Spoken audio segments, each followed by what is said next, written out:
Bem-vindos aqui ao Quero Emigrar. Eu chamo Alfredo Rodrigues. Hoje temos aqui uma convidada muito especial. Bem-vinda, Cristina Miranda. Olá, boa noite. Em primeiro lugar, gostava que me dissessem quem está já a ver, se me estão a ver e ouvir bem. Vamos ter aqui hoje muitas lições de vida e muitas ideias muito interessantes. A Cristina, como eu disse, é uma pessoa com muita experiência de vida que pode ajudar, sobretudo, a malta mais nova. Quem sabe, a malta mais nova e até aqueles que possam ter algumas ideias na área do empreendedorismo a orientarem-se de uma forma que lhes permita protegerem-se um pouco mais. Vamos ouvir aqui algumas histórias. Eu, quando contactei com a... Olá, Alexandra Aguiar, bem-vinda. Eu, quando contactei, olá, João Ribeiro, quando contactei com a Cristina foi porque ela fez um... Deixa-me só fazer aqui uma experiência. Ora, muito bem. Quando eu contactei com a Cristina foi porque ela tinha feito um artigo muito interessante no blasfémias.net.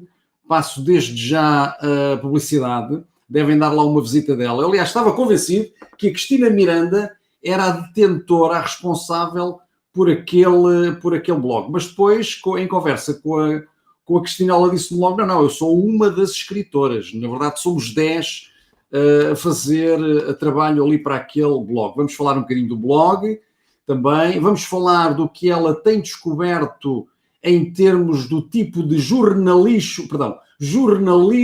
que nós temos cá em Portugal, ou que se tem aí em Portugal, que eu neste momento, como vocês sabem, eu estou na Bélgica. Olá, António Braga.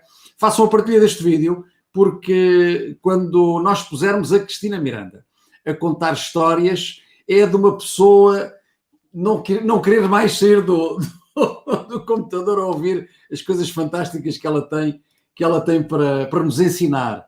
E para mim, este tipo de relacionamento que nós vamos apanhando, assim, parece que por acaso, mas nada é por acaso. Ainda numa conversa longa que tivemos hoje de manhã, eu e a Cristina, fomos exatamente chegando a estas conclusões, que nada acontece por acaso, e portanto a Cristina é uma pessoa que, pronto, já vai ficar aqui no nosso pequeno universo, e com certeza que havemos de ter outras oportunidades para muito mais conversas, porque vocês vão ver que vai ser difícil nós conseguirmos falar em 30, no máximo 45 minutos, todas as coisas que eu gostaria que conseguíssemos falar aqui. Portanto, bem-vindos a todos, bem-vinda novamente aqui a nossa amiga Cristina. Vou agora retirar, eu cortei-te o som, Cristina, porque estava a haver um feedback e, portanto, vou-te pôr agora novamente o som, que assim já não há feedback. Bom, estou a pôr em silêncio o meu telemóvel, porque, para quem não sabe, isto está constantemente a apitar. A fazer pino, não é? Notificações e é muito incómodo, então tenho que lhe tirar mesmo o pi. Já está. Muito bem. Cristina, qual é o site, diz o António Braga? Qual é o site, diz o António Braga? Eu vou por aqui, que é para vocês verem, capaz de ser mais fácil. Aliás, até posso pôr mesmo o link do site, o link do... Sim, sim. Show. Olha aí o crawler. Consegues ver o crawler também, Cristina? Eu consigo ver. O que passa em rodapé, sim, sim. Exatamente. Pronto, é isto. Vai ficar aqui em rodapé. Porque eu sou um dinossauro nestas coisas. Parece que não, mas eu já sou dinossauro, e estas novas tecnologias, vocês põem aqui uns termos todos muito trabalhados, eu não entendo nada. Portanto, se me está a dizer que é aquilo que passa no rodapé, sim, eu estou a ver. Boa tarde, Oeiras, também o Cardoso Silva. Já agora te digam aí em que cidade e em que país é que vocês se encontram, para nós também sabermos qual é o tipo de audiência que nós vamos aqui tendo. É verdade que num direto destes não são só os que estão a ver agora durante o direto, vai ser também todas as pessoas que vão ver o vídeo a partir daqui, porque eles, nos seus horários possíveis, vêm cá ver o vídeo. Bom, então vamos lá conhecer um bocadinho a Cristina. Cristina, conta-me quem tu és, onde é que tu nasceste, onde é que tu andaste na escola? Ai, meu Deus, se dá um filme. Onde é que... Eu tenho que começar a partir daí? Meu Deus. Bem, Força. Eu sou filha de pais imigrantes. O meu pai, ainda muito jovem, com 16 anos, emigrou primeiro para a França. Depois, não levou a família, eu nasci entretanto, da minha mãe e eu ficamos cá em Portugal, e o meu pai, entretanto, teve uma proposta de trabalho para o Canadá, e como era uma proposta de trabalho muito boa, já com condições para levar a família, levou-nos.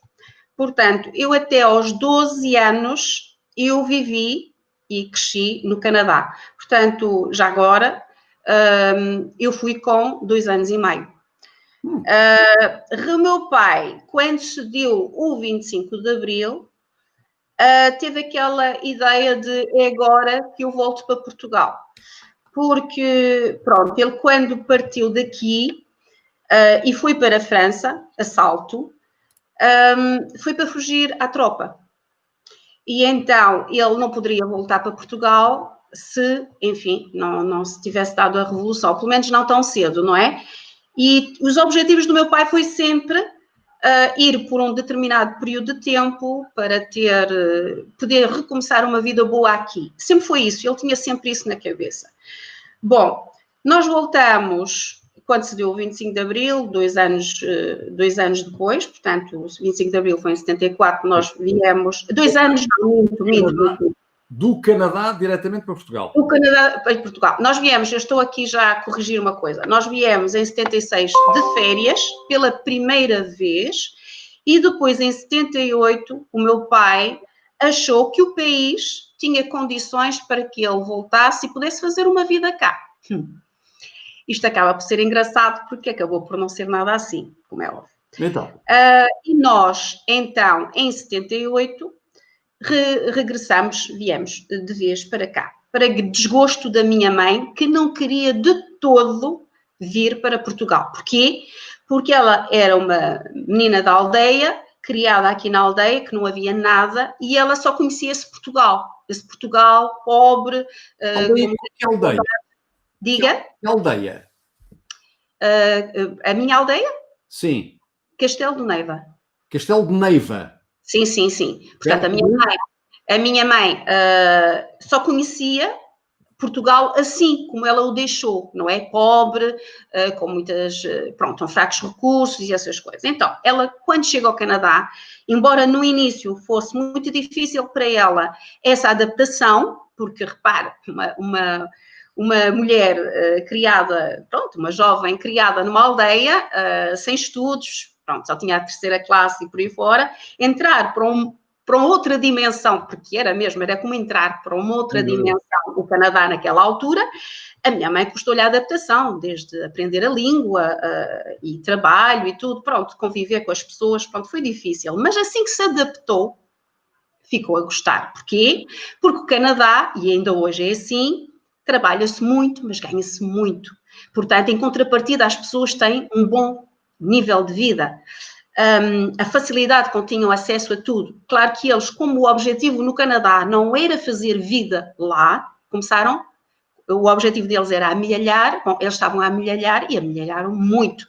Só uma coisa, Cristina, tu tens, na conversa que nós tivemos preliminar, tu demonstraste uma mentalidade de empreendedora de topo, e a pergunta que eu te faço é, os teus pais já tinham o seu próprio negócio já lá Canadá? Pois, não tinham. No Canadá, o meu pai trabalhava nos bosques, a cortar pinheiros. Portanto, trabalhava de segunda a sexta-feira, acampado nos bosques, só vinha ao fim de semana.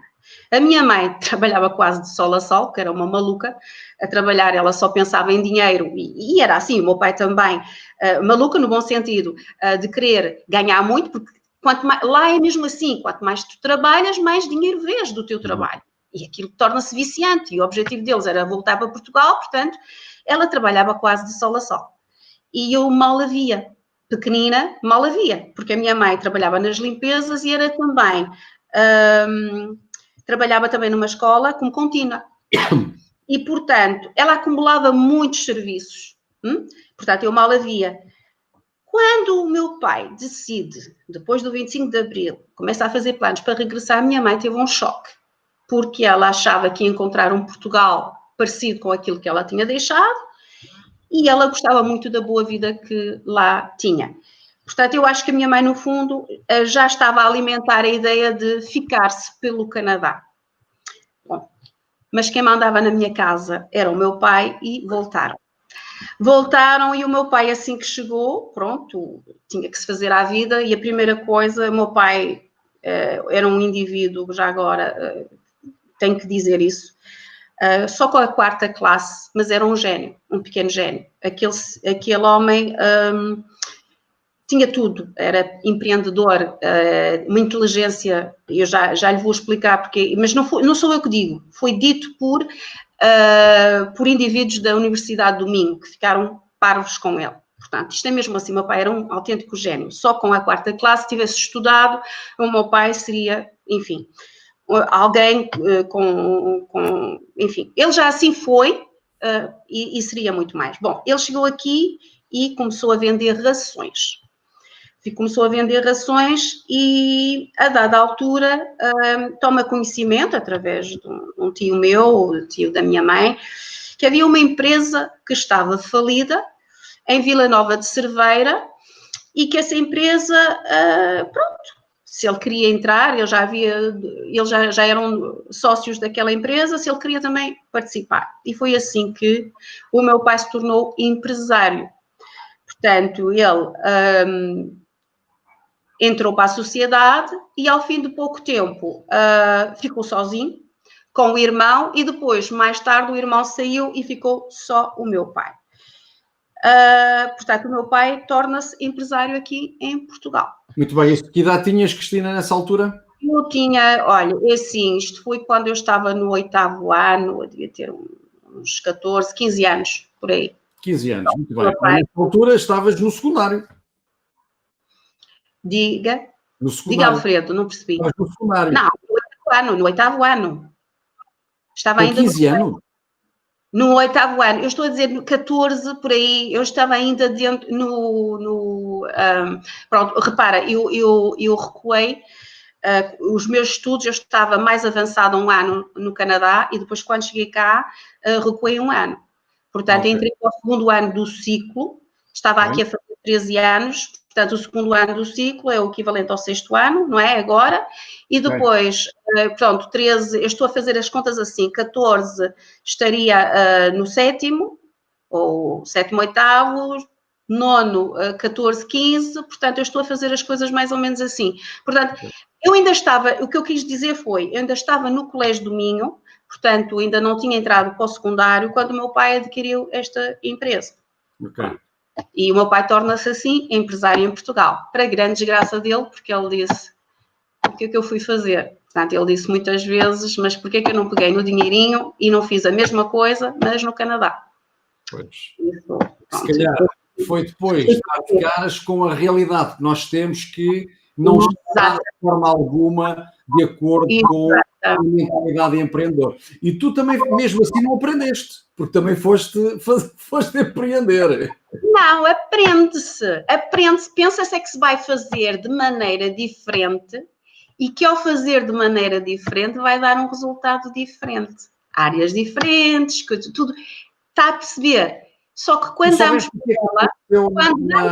ela, percebemos que... Mas na empresa do teu pai, chegaste a perceber o que aconteceu? O que aconteceu como? Na empresa, enfim, enquanto empresário, o que é que aconteceu que o desmotivou e que o prejudicou? Desmotivou, porque ele passou pelos governos, fosse laranja. Eu estou a ser muito direta e frontal.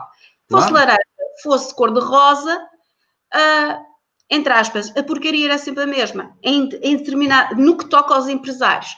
Portanto, ele viveu ali um período que ele próprio dizia que estava muito bom, que foi com Cavaco Silva, mas ele sofreu muitas flutuações e muitas dificuldades, e a primeira coisa que ele sentiu foi, aqui um empresário, e ele disse isso muitas vezes, aqui um empresário em Portugal trabalha muito para aquecer, mais. E aqui em Portugal, um empresário honesto, que era o caso dele. Lamento muito, mas eu tenho que dizer, ele não conseguia levar o negócio sem que fosse tudo direitinho, e o meu pai dizia, um empresário honesto em Portugal não enriquece, muito pelo contrário, empobrece. Porque você, para gerir em Portugal, tem que ser chique esperto, tem que ser fino, tem que ter olho, e ser capaz de fazer determinadas coisas que podem pôr em risco o seu negócio, porque se tiver pouca sorte é isso que vai acontecer, que lhe vai tirar o sossego à noite quando se for deitar. E era uma coisa que o meu pai não queria de todo. Ele dizia, quem o conheceu, sabe que e pode-me desmentir a qualquer momento, portanto, quem conheceu foi um homem muito conhecido em Cerveira e muito respeitado. Ele dizia, eu o que quero é chegar a casa e deitar-me com a consciência tranquila. Claro, obviamente. Prefiro viver para o dia a dia e nunca vir a enriquecer, mas eu isso não sou capaz. Portanto, ele não era capaz de gerir e levar a empresa de forma que lhe trouxesse algum desassossego, está a perceber? Ora, ele percebeu logo muito cedo que estar em Portugal, ser empresário, é trabalhar para o Estado, se estiver a fazer tudo direitinho, conforme a lei, é trabalhar muito, aquecer muito e ver pouco. E mais. E depois, ele que tinha capital, muitas vezes, portanto, tudo que ele andou a amealhar, muitas vezes ele meteu dinheiro do próprio bolso na empresa. Não é porque a empresa estava a correr mal. Não é porque a empresa não fosse uma empresa com uma boa posição no mercado, porque ali, ainda por cima, era única no seu segmento. Não! É porque o meu pai teve que se substituir muitas vezes ao Estado que não pagava e, portanto, ele tinha que ir metendo tesouraria com o dinheiro dele para evitar os bancos, porque os bancos são outro problema. O banco vem-lhe com uma chouriça, mas exige-lhe um porco. E isso é outro problema aqui em Portugal.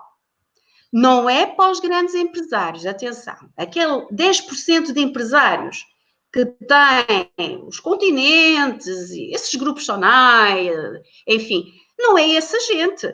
Essa gente, quando precisa de alguma coisa do banco, ainda ele não abriu a boca, já tem as portas todas abertas, um tapete vermelho todo a desenrolar-se à frente dele, sente-se aqui, senhor doutor ou senhor engenheiro, olha, eu digo-lhe já, você ainda não abriu a boca, mas eu digo-lhe já, nós temos aqui uns milhõezinhos para lhe emprestar assim na boa. Olha, e não se preocupe com garantias. Porque, aliás, foi isso que levou à desgraça do BCP e o BES, não é? Eu vi isso acontecer, mas pequenas e médias empresas, e a nossa era média, e com uma cota de mercado muito grande, como eu lhe disse na nossa conversa, nós abastecíamos o distrito todo de Viana do Castelo. Mas vou dizer mais, quando se fez a autoestrada Valença-Porto, portanto, o resto do troço da autoestrada, tudo o que passa ali por baixo, de manilhas, são da empresa do meu pai. Portanto, trabalhamos com gente desse calibre. Pronto, para além do Estado. O problema é esse, é que depois é preciso pagar os compromissos e o Estado diz, hoje não dá jeito, olha, amanhã também não. Olha, se calhar, volta cá por ao mês. Olha, mas se calhar, e quando lá vai, traz uma migalha. Não traz o vencido, traz uma migalha. E isso foi um dos problemas. Há muitos mais problemas, mas esse foi um dos problemas que eu tive que enfrentar, porque a nossa conversa não desenrolou até à parte em que eu entro, porque, é assim, eu já deu para perceber por esta conversa, a dada altura eu entro na empresa do meu pai. Mas entro como? Porque eu não estava previsto eu entrar para a empresa do meu pai, embora ele quisesse que eu seguisse com o negócio. O que se passa é que eu tinha outra paixão e eu sempre fui determinada nas minhas paixões e sempre fui eu a destinar o meu destino e eu gostava muito e estudei para isso, para dar aulas. Ou seja, a dada altura na minha vida, quis dar aulas. Pronto. Aconselhada por uma professora minha que dizia que eu tinha muito jeito, eu quis dar aulas. Acontece, porém, que eu, a dada altura da minha vida, porque eu casei cedo, estou a enfrentar um divórcio, estava a dar aulas, portanto, docente do ensino nas escolas públicas, portanto, do ensino público, mas estava a contrato, aliás, como os professores ainda hoje andam 15, 20 anos a contrato, sempre, pronto, sem estar efetivos. Isso acontecia já no meu tempo, portanto, eu tinha acabado de chegar e pior ainda, não é? Portanto, todos os anos tinha que concorrer. e sucede que fui apanhada por o meu divórcio.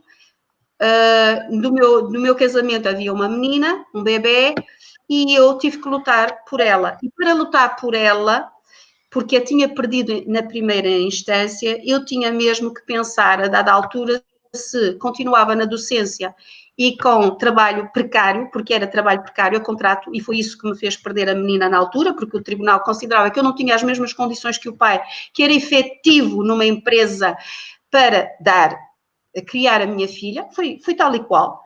E eu tive que aceitar, pronto, era docente, mas estava a contrato, pronto. E ele tinha melhores condições financeiras. Foi dada a menina, a guarda da menina, ao pai.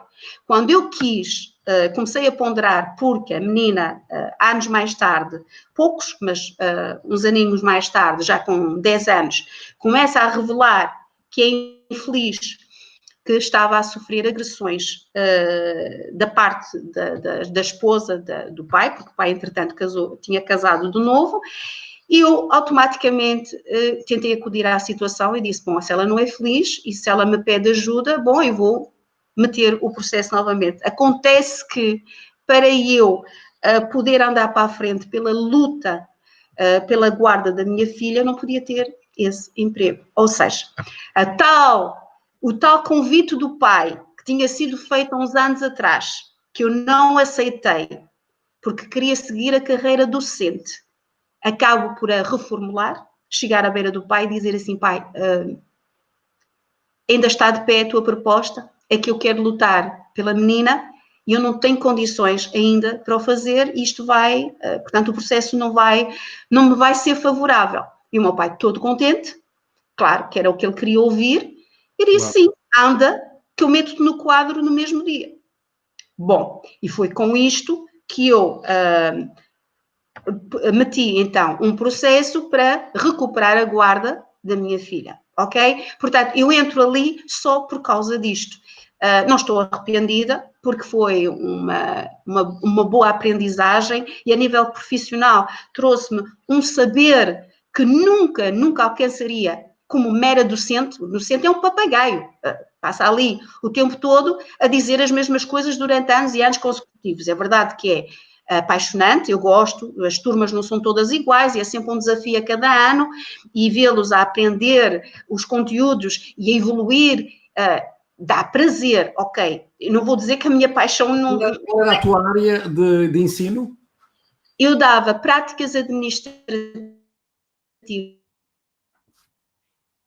aos meninos à noite, dava aulas a adultos.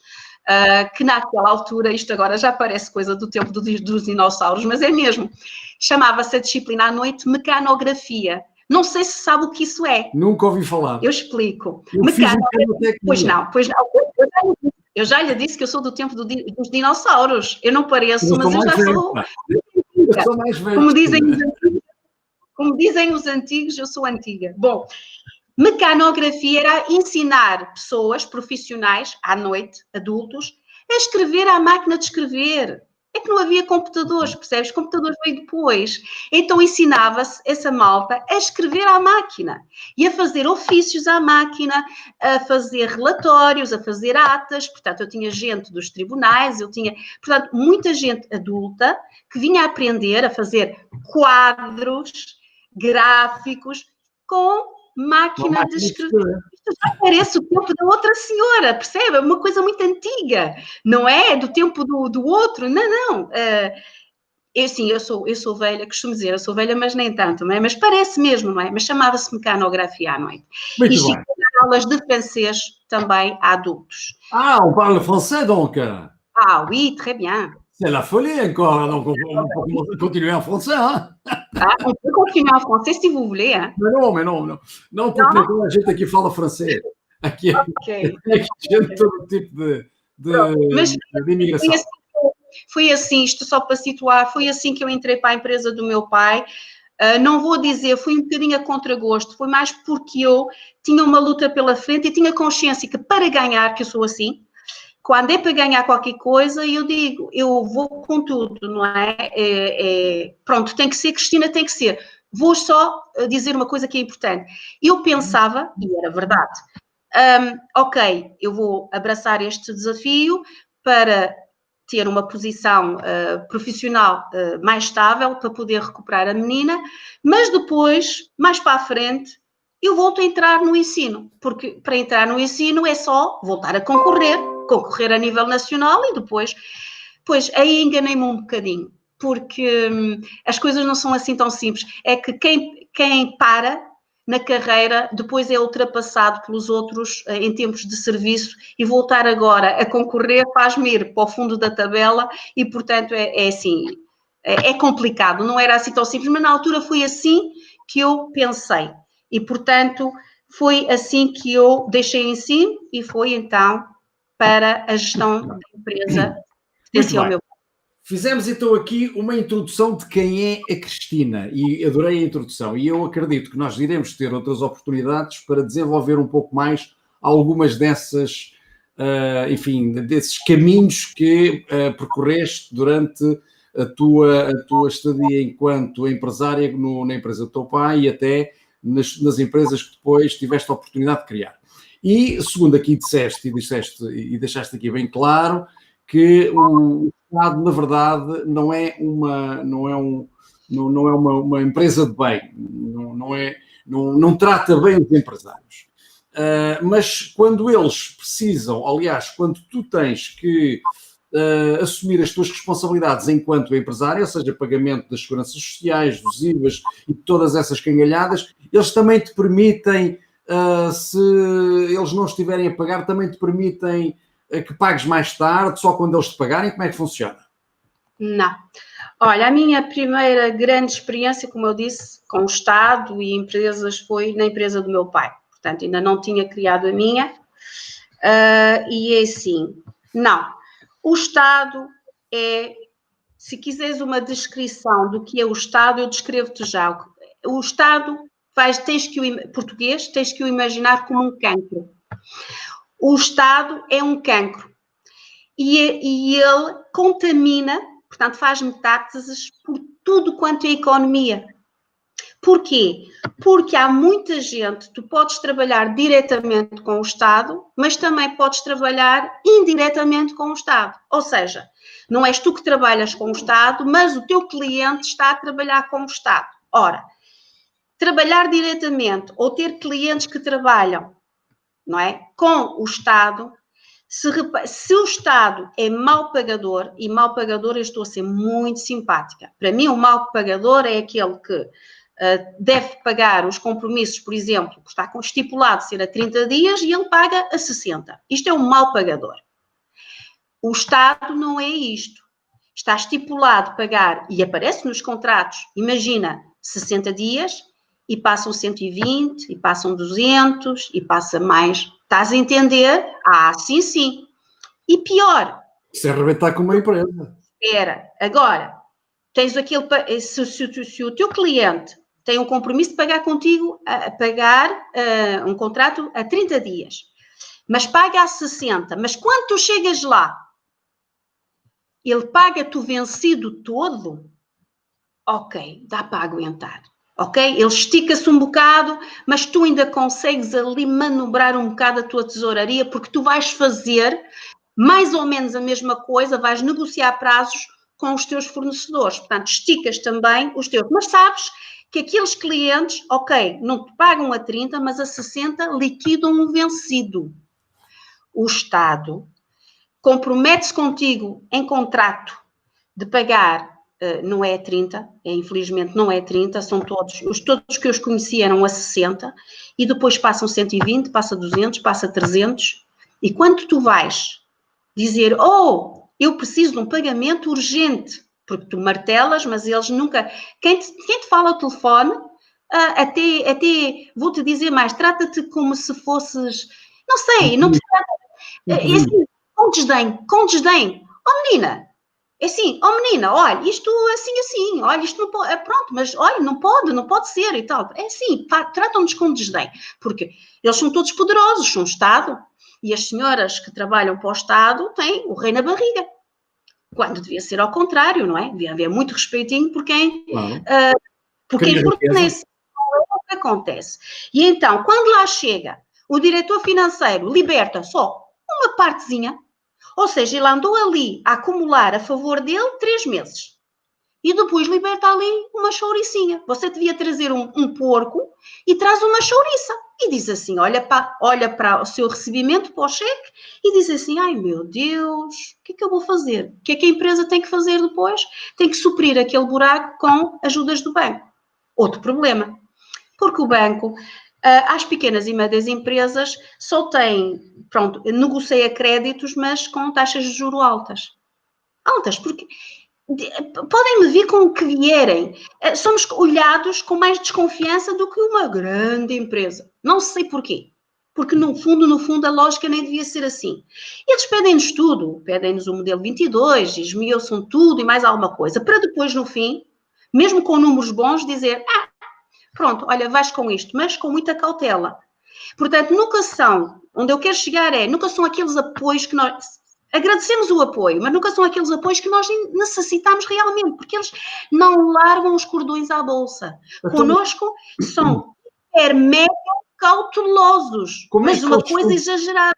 Como é que eles se comportaram, por exemplo, agora, como é que o Estado se comportou agora relativamente a esta questão do Covid, em que, aparentemente, o Estado ia ajudar todas as empresas, ia injetar dinheiro nas empresas? O que é que aconteceu? Então, olha, não estou no ramo empresarial, mas ouço o feedback das pessoas. Pronto, eu não estou, porque, como lhe disse, já entretanto saí. Fui buscando outras alternativas, consoante as minhas experiências, que não foram más experiências, atenção. São experiências duras, mas são experiências, são ensinamentos. Eu depois fui arranjando a minha vida de forma a que ela me desse, porque estou em Portugal, a menos dor de cabeça possível. Portanto, é mesmo isto. Portanto, não estou dentro daquilo que se está a passar, mas ouço o feedback das pessoas e sei que o que se está a passar é o seguinte: o Estado mandou toda a gente para casa, disse, nós vamos vos proteger, fechem-se em casa, empresas parem, fiquem só as essenciais, porque nós vamos vos proteger do vírus e depois vamos vos ajudar a retomar a vossa vida. Pois é, o problema é que estamos em Portugal. E em Portugal, aquilo que melhor sabem fazer os políticos é prometer. E depois, na prática, quando chega o momento de apoiar e ajudar, é igual a zero. Porquê? Porque quando as empresas pararam, ficaram já com os compromissos às costas, sem faturação. Não é? Já sabiam que naquele mês não ia haver faturação. Ok, há muita gente que faz gestão à holandesa. Olha, eu a minha vida, graças a isso, porque aprendi, é uma aprendizagem, por ter feito precisamente uma gestão à holandesa, eu tinha poupanças, eu tinha um bom suporte na retaguarda para poder estar 2 meses sem ter qualquer tipo de problema. E há empresas também que o têm. Mas temos que ver que há muito negócio pequenino e outras médias que, por causa de estarem a trabalhar ou diretamente com o Estado ou com clientes do Estado, não podem fazer essas reservas. Está a perceber? Porque estão todas usadas, as reservas estão todas nos conta-correntes dessas entidades. Por isso, quando me perguntava, olha, mas e o Estado deixa fazer? Não deixa. O Estado, na altura de vêm aí os compromissos de IVA ou com a segurança social, não quer saber se ele é devedor. Você encosta o balcão, a barriga ao balcão e tem que pagar na data certa, sem falhas, os seus compromissos com ele. Isto é uma luta que eu, se puder, e porque sei que há gente para isso, o Chega já tem isso no programa, e eu lembro-me de ter tido essa conversa com o Dr. Pacheco Amorim, que na altura queria que eu fosse para o Chega, mas que me perguntou se eu tinha alguma sugestão para meter nos programas, e uma das sugestões foi precisamente isso. Olha, ponha, se faz favor, ponha encontro de contas possíveis com o Estado, quer seja a empresas, quer a particulares. Porquê? Porque eu apareço-me uma conta em casa, mas o Estado está-me a dever. Porquê que eu não posso ir ao balcão, eles entram no conta corrente do contribuinte e depois veem, este cliente, este contribuinte, desculpem, este contribuinte tem aqui um saldo a favor dele do Estado. Então, vamos cruzar, vamos fazer um encontro de contas e sair de lá sem ter que pagar, por exemplo, onde estão e ainda dizer assim, olha, você ainda fica a ver do Estado X. Está a perceber? Portanto, sempre que eu tenho que ir pagar um compromisso meu, eu poder fazer encontro de contas, isto tanto para particulares como para empresas.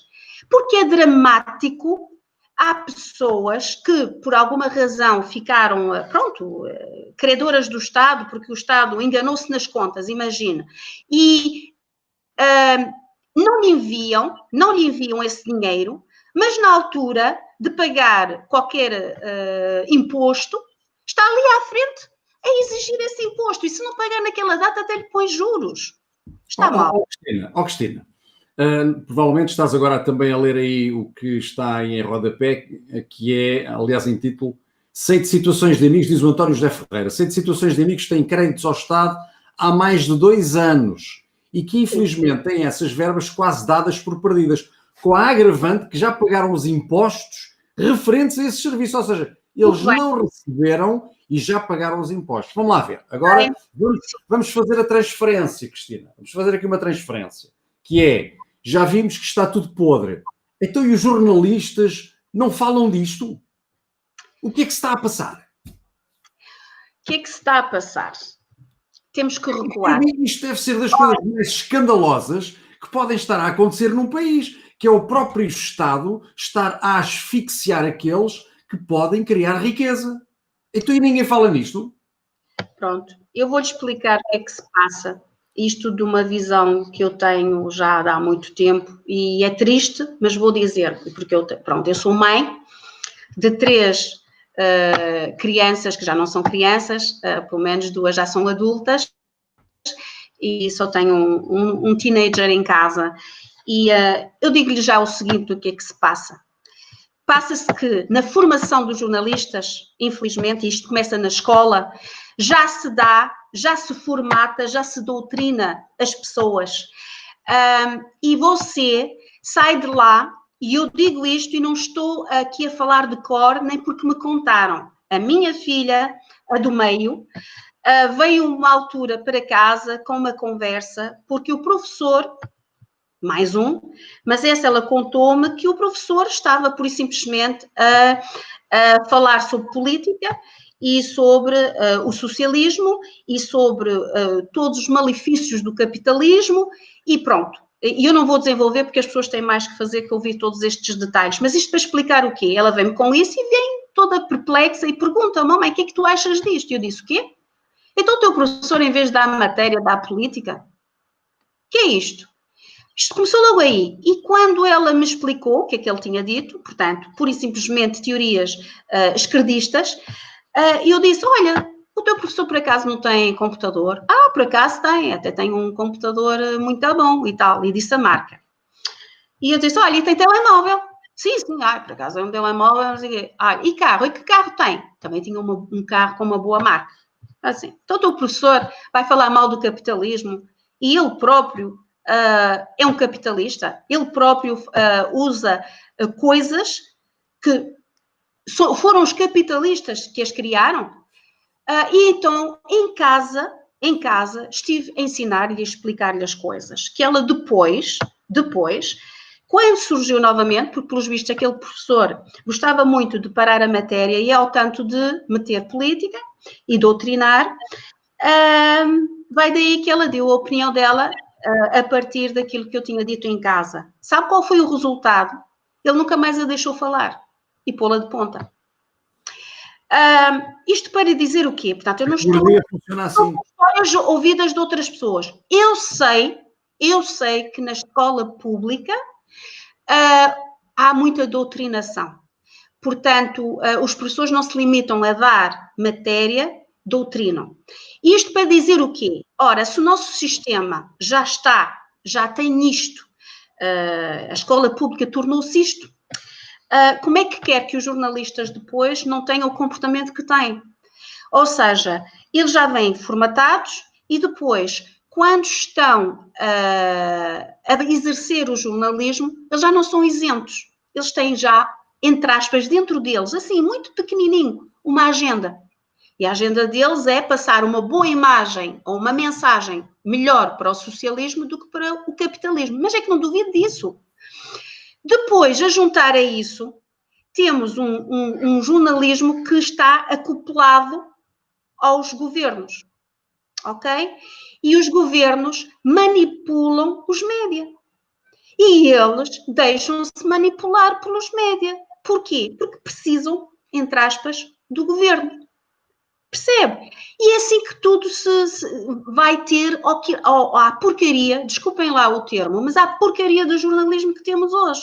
E foi por isso que a Cristina... Ouça, tanto vale ligar a TVI como a SIC, você se vir, parece que combinaram todos falar, todos da mesma maneira sobre determinados assuntos. Repare lá se não é a carneirada a repetir o que o governo quer que seja dito. Você fica com essa sensação. Portanto, eles não fazem jornalismo de investigação, eles não fazem jornalismo com isenção, eles não estão lá para entalar políticos, para confrontá-los com perguntas que incomodam e que exigem. Quando eles começam ali a rodear, não dizem assim, eu diria, olha, desculpe lá, mas voltando à pergunta em questão, responda-me. Porque eles rodeiam. É típico dos esquerdistas. A gente faz-lhes uma pergunta direta e eles, olha, mas responda isto. E eles vão-lhe buscar outro assunto qualquer e não sei o quê para servir de argumentação. Os políticos fazem a mesma coisa, mas fazem-no porque os jornalistas deixam.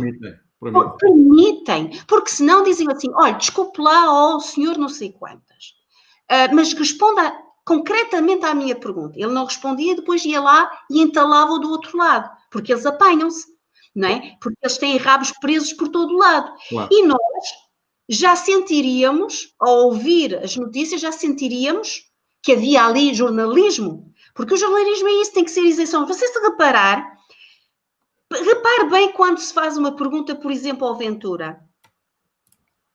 Repare bem, isto é só um exemplo porque é o mais castigado pelos média.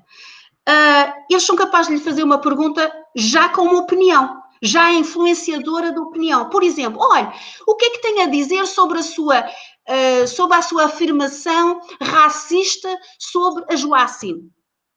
Mas que ele tem alguma coisa que classificar essa afirmação ou essa declaração como racista? Ele não tem que fazer a pergunta assim. Percebe? Ao fazer a pergunta assim, já estão a levar as pessoas a pensar que a afirmação era mesmo racista. Portanto, são tendenciosos, sim. Nós vimos isso claramente. Eles não se preocupam em investigar. Eles repetem. Mas temos. Pronto, eles repetem. Olha, nesta altura do Covid, porque eu tive que ir à rua fazer umas coisas e sabe o que é que se ouve mais? Gente com, pequenos empresários que têm comércios pequeninos que têm uma data de queixas sobre os tais apoios que são uma autêntica falácia. Porquê? Porque ou não chegam, ou ainda não chegaram, não abrangem todos e quando vêm são misérias ou então são enganosos. Por exemplo, um que me deram hoje, e eu disse à senhora que faria todo o gosto em falar nele, e que alguém desminta isto se for mentira, mas ela até me pôs a contabilista em alta voz para que eu ouvisse a resposta. Há um apoio às rendas, portanto, ou supostamente havia um apoio para as rendas, para quem tem que pagar a renda, poder pagá-la mais tarde, e esse apoio fiquei a saber hoje que é só para a habitação. Ou seja, quem tem lojas, cabeleireiras, frutarias e que pagam rendas, essa gente não vai ter esse apoio, porque não estão abrangidos. Isto faz sentido. Mas afinal, como é que querem que o comércio sobreviva se Quer dizer, é importante apoiar as famílias. Oh, caramba, isso sim é. Mas e as outras rendas? Uns são filhos e outros são enteados. O que é que se passa aqui? É este Portugal que nós temos. Por exemplo, eu sei, porque tenho marido na Alemanha, que assim que o Estado mandou, durante 3 semanas, mandou confinar, mas foram, logo no primeiro mês, foram logo contempladas as famílias e as empresas com apoios. Essa que é a diferença. A nós mandam-nos fechar tudo, ficar em casa e depois, olha, espera aí um bocadinho porque isto ainda não está lá muito bem, mas a gente vai-te apoiar. Sabe porquê? E eu explico porquê. Porque nós somos uns rotos. Nós não soubemos gerir o país de forma a ter uma almofada financeira que nos permitisse acudir a qualquer situação emergente que pudesse aparecer assim de repente, como foi o caso, e então nós dependemos da caridade. E então, como dependemos da caridade, e ao contrário do que eles disseram, que é totalmente falso, basta-se ver agora, que eles tinham um excedente qualquer e não sei o que, isso é treta, isso são manipulações contabilísticas, eles não tinham ponta de um chavo nenhum. Isto era só cosmética, e a prova da cosmética está aqui. A população precisa de ajuda, as empresas precisam de ajuda, e eles não têm como avançar. Porquê? Eles estão à espera que alguém lhes dê. Falávamos do papel dos jornalistas e por que razão é que eles não estariam, ou não estarão neste momento, a fazer o papel que nós esperaríamos deles. Mas parece que temos aí agora uma entidade que tem ajudado, pelo menos, a esclarecer os portugueses no que diz respeito às fake news. E é uma entidade fabulosa que se chama Polígrafo. O que é que tem a dizer sobre essa entidade única e maravilhosa que tem, de alguma maneira, ajudado os portugueses a entender quais são as notícias que são falsas e aquelas que são verdadeiras?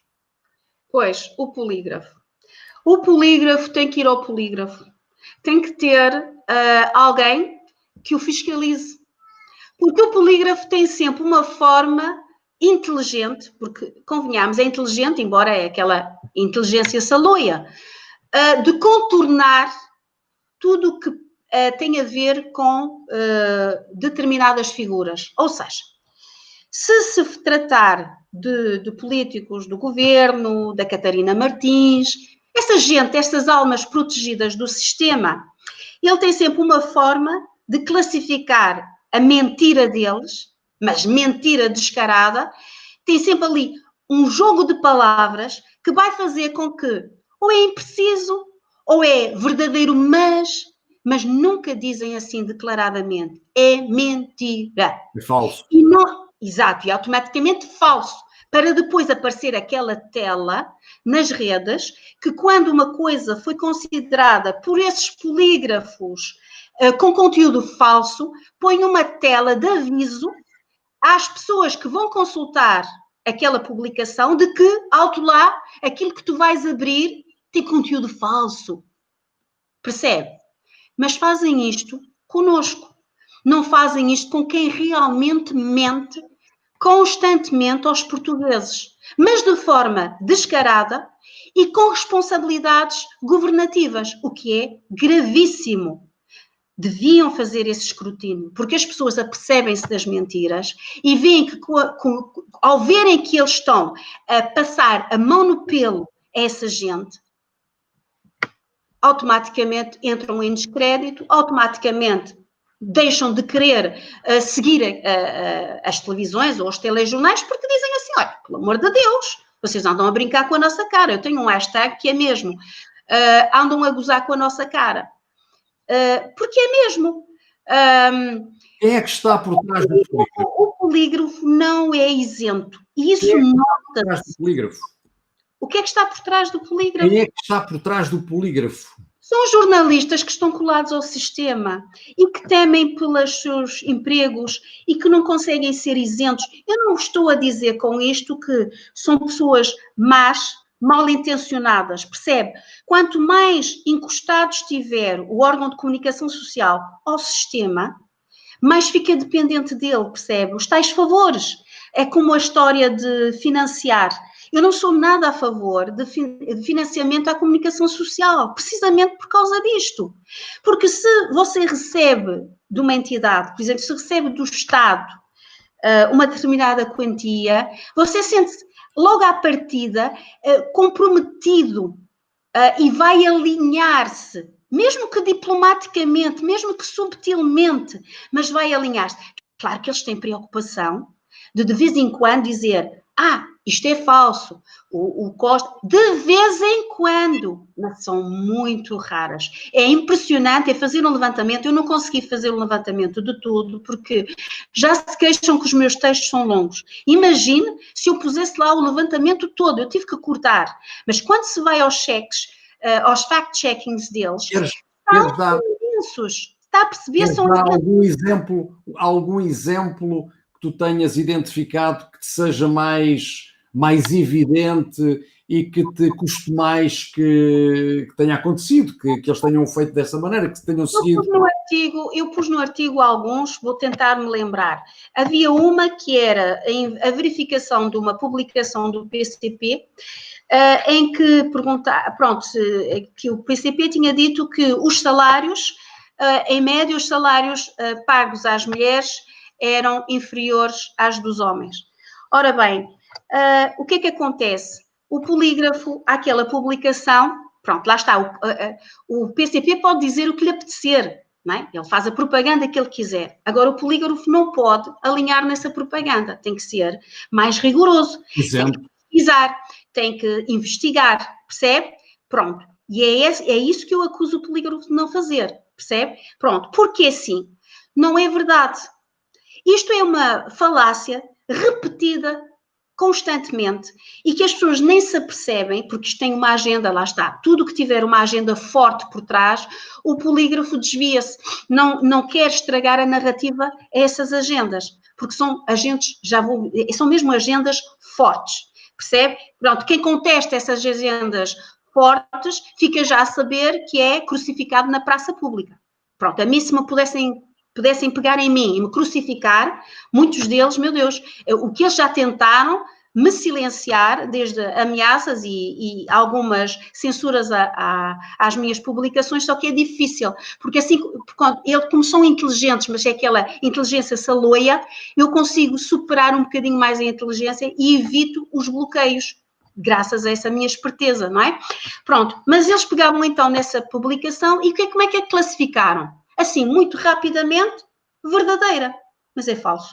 É falso. Em média, o que é verdade, em média, o valor auferido mensalmente, de facto, as mulheres, em média, recebem menos. Portanto, no que respeita ao valor auferido. Mas salário, não. Salário porquê? Porque o salário é o que vem na tabela. Um contrato coletivo de trabalho está negociado para o setor de atividade em questão e não se pode.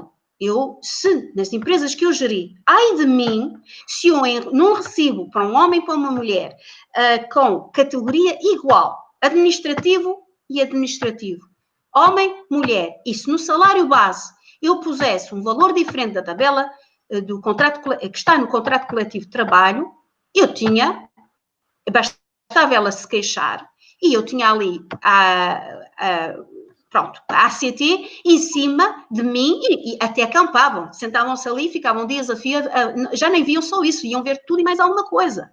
Não, o que acontece é que, de facto, e eu digo porque eu já empreguei muita gente e, portanto, e trabalhei com mulheres e com homens, e sei que é verdade, de facto, as mulheres, em média, levam menos dinheiro para casa. Não é o salário que é mais baixo, elas levam menos dinheiro. E porquê?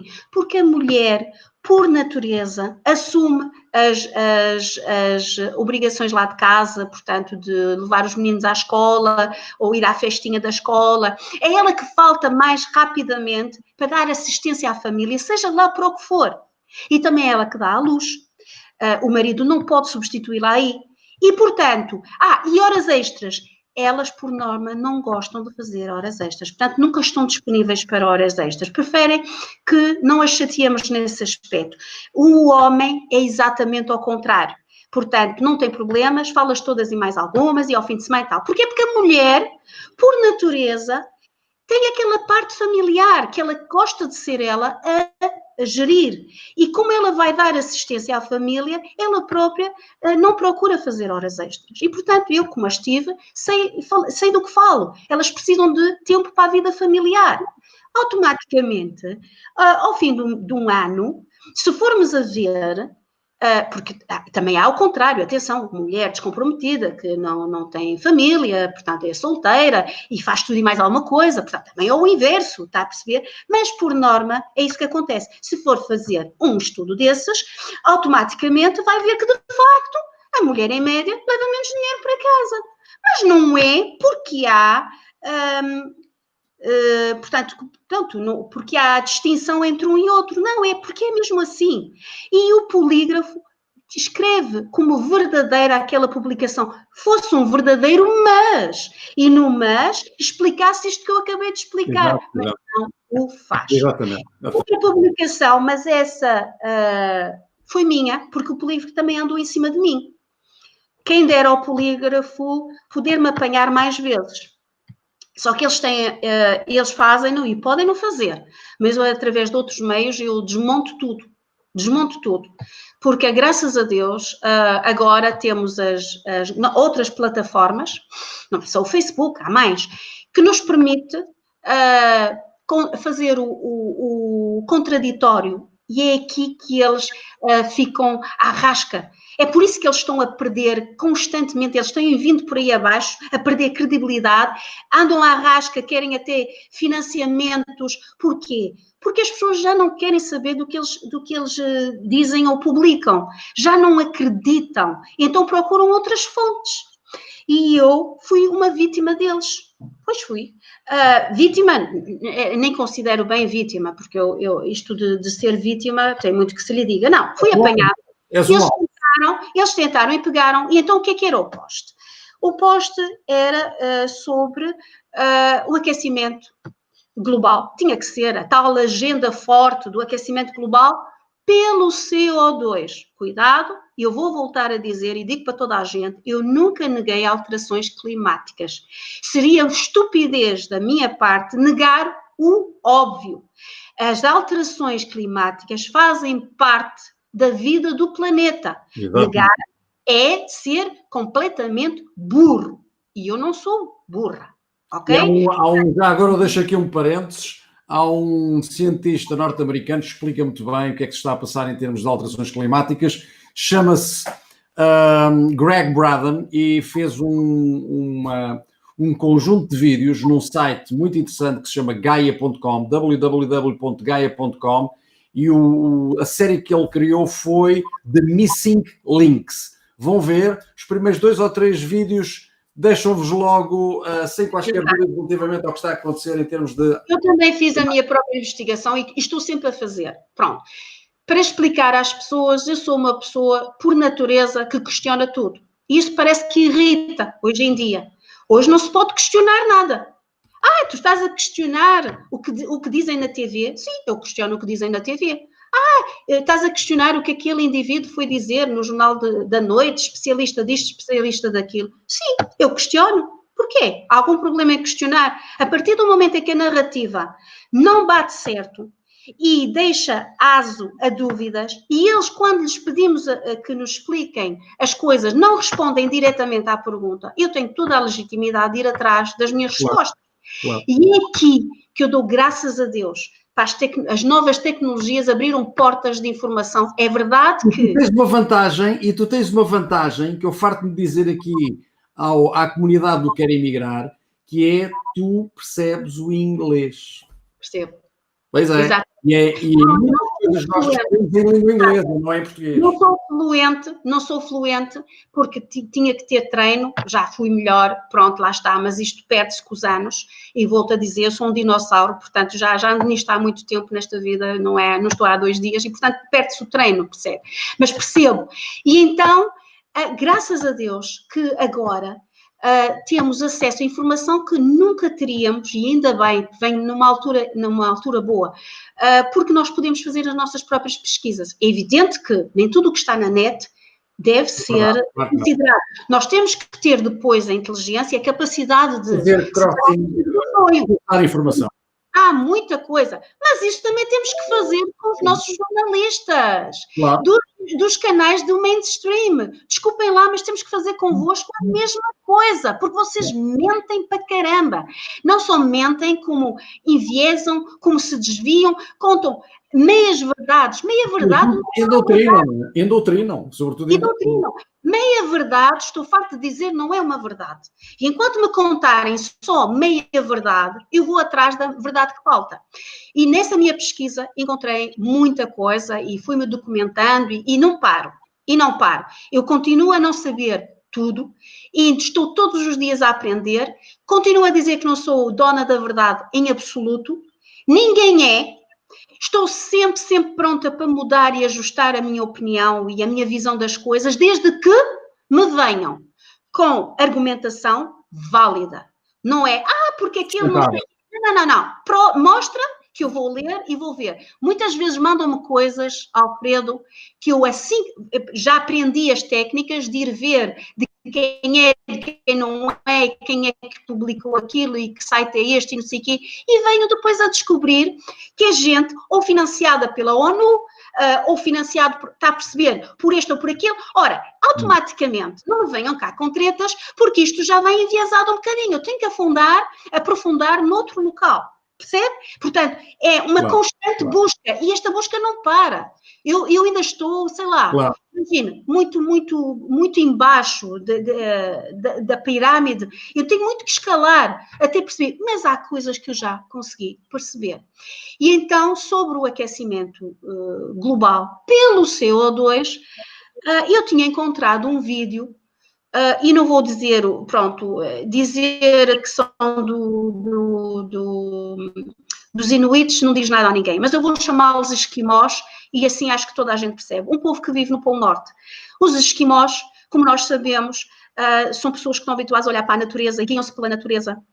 E fizeram um vídeo recente, ou relativamente recente, em que supostamente já tinham comunicado à NASA que tinham vindo a observar diferenças na posição do Sol, portanto, não tanto quando ele nasce, mas quando já não se pousa no mesmo sítio, os ventos diferentes, as estrelas que mudaram de lugar. Portanto, são testemunhos reais do povo inuit, esquimó, que explica detalhadamente e com muita...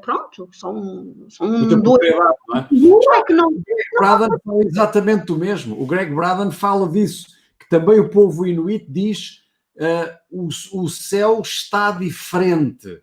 O céu está diferente. O sol permanece lá em cima mais tempo, com uma diferença de 1 hora e aquece mais. Bom, e eles não afirmaram, eles disseram no vídeo que o que lhes parecia é que o eixo da Terra tinha mudado.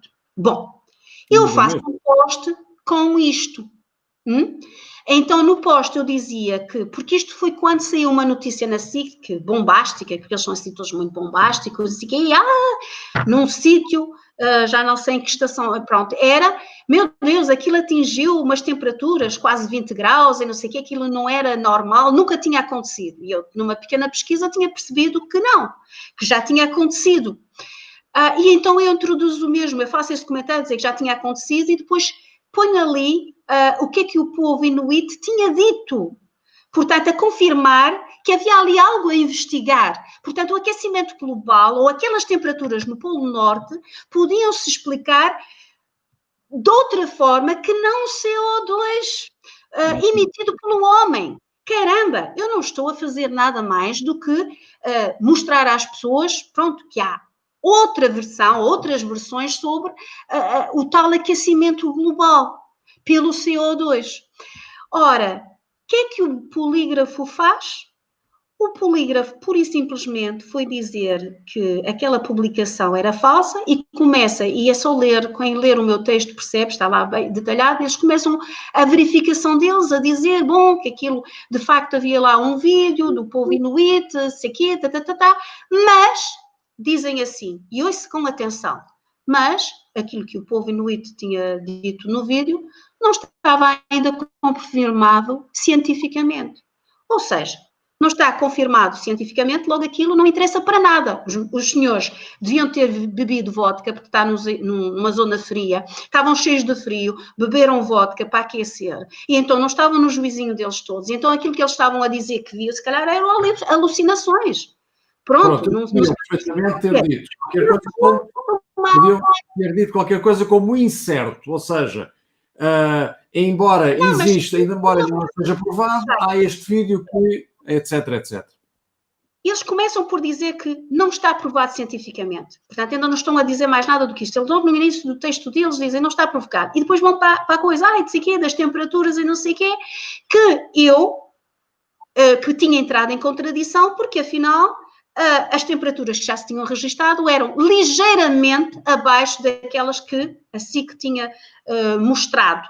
E, portanto, que eu estava a entrar em contradição. Mas, no desenvolver do texto, quando eles estão a pôr, portanto, especialistas a falar, e põem entre aspas aquilo que eles estavam a dizer, há precisamente um especialista a dizer que aquilo já tinha ocorrido mais vezes, portanto, que ali, aquele local, já tinha ocorrido mais vezes temperaturas daquela natureza. Mais abaixo, continuam, percebe, a perguntar aos especialistas, e você lê aquilo tudo e diz assim, oh caramba, mas espera lá, mas afinal eu tinha razão, afinal estás-me aqui a dizer o quê? Que eu menti, mas eu não menti nada. 10, e depois vem a classificação. Era, portanto, considerado falso porque aquilo que continha no texto era impreciso. Mas andamos a brincar. É impreciso ou é falso? É impreciso ou é falso? Só porque tem imprecisões, porque não as tem, mas só porque tinha supostamente imprecisões do ponto de vista deles, classificam o conteúdo como falso.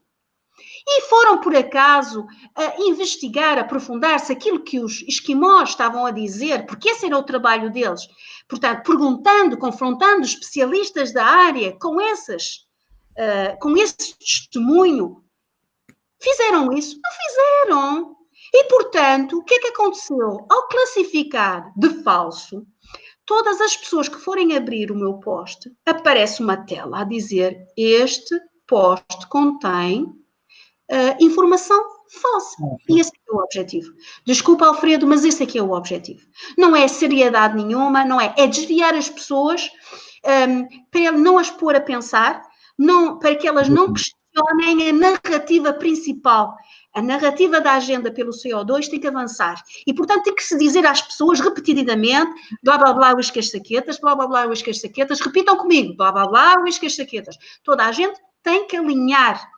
E todo aquele que questionar, e todo aquele que puser em evidência as incongruências, pronto. Tem que ser posto em causa. Tem que ser posto em causa? Não. Posto em causa é quem me dera. Não, eles não põem em causa, eles eliminam, pronto, porque ao classificar de falso, sempre que vai abrir, vai dizer que eu publiquei conteúdos falsos. Portanto, isto é para calar, é uma censura camuflada, está a compreender? Eu, inclusivamente, no meu texto, e eu recomendo que o leiam, eu, inclusivamente, questiono como é que a agenda porque ninguém responde a isto. Atenção, estou a colocar esta pergunta porque até agora ainda ninguém me respondeu a isto. É factual que a curva sobre a qual se baseia o tal aquecimento global por CO2 é uma falsificação de dados. Foi manipulação de dados. O senhor do CCPC, ele foi inclusivamente, teve que ir inclusivamente ao Parlamento Britânico justificar-se. Portanto, ele foi investigado, porque não há base científica para aquilo que ele apresentou. E ele recusa-se ao abrigo do segredo profissional, ouça bem com atenção, ao abrigo do suposto segredo profissional que eles conseguiram, entretanto, inventar. Ele não...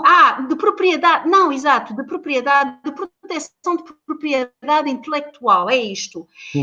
não mostrar os dados, não mostrar o estudo que levou àquela conclusão e àquele hockey stick, que é a tal curvatura que vem a pique e que prova, entre aspas, que nós tivemos uma subida brutal de temperatura. Todos aqueles Cristina, que passaram, sim. E Cristina, ninguém me responde, e ninguém responde a isto, não é? Porque como é que Cristina, ainda hoje... se nós fôssemos discutir todas as incongruências de informação e conhecimento que vão aparecendo por esses pasquins fora de pessoas pseudo-intelectuais que têm uma agenda por trás, nós fazíamos aqui uma semana de conversa. Era mesmo, mestre. Muito bem, Cristina, olha, estamos Sim. aqui a 1 hora e 10 minutos. Estou muito satisfeito com esta nossa conversa. Isto até já está de noite, praticamente. Vocês já só me estão a ver pelo facto de eu ter 2 monitores que me lançam luz para cima, senão vocês já nem me viam.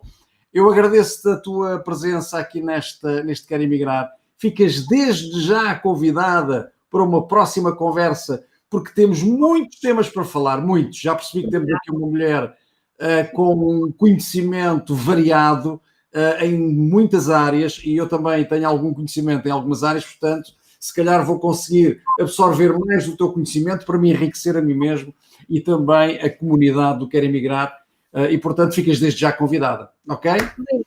Obrigada. Ficamos então por aqui. A todos vocês, eu tenho estado a colocar aqui, como deves, não sei se te percebeste, mas eu ia colocando em forma de rodapé os comentários que eles vão fazendo, que têm a ver com aquilo que vais falando. Em rodapé mesmo, a rolar, tem o teu artigo sobre o polígrafo, que eu convido todas as pessoas, aliás, vou pô-lo aqui também em forma de comentário, convido todas as pessoas a visitem a Cristina, comecem a seguir a Cristina, como já viram, é uma mulher de armas, não tem cá medos nem receios, e que para ela só há um caminho, que é em frente. Obrigadíssimo, Cristina. Obrigada, eu. Um grande beijinho para ti e para os teus filhos e para o teu marido, um grande abraço. E vamos por aqui. Queres despedir? Olha, assim, quero agradecer a todos que estiveram presentes. Eu aqui, a Maria Inês Saldanha, eu reconheço, porque é uma seguidora assídua.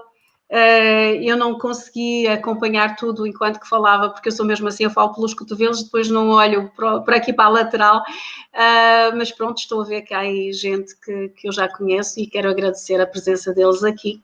E até uma próxima. Sim, senhor. E eu despeço-me também a todos vocês. Um grande abraço e, sobretudo, lembrem-se que emigrar não é esquecer. Até ao próximo vídeo.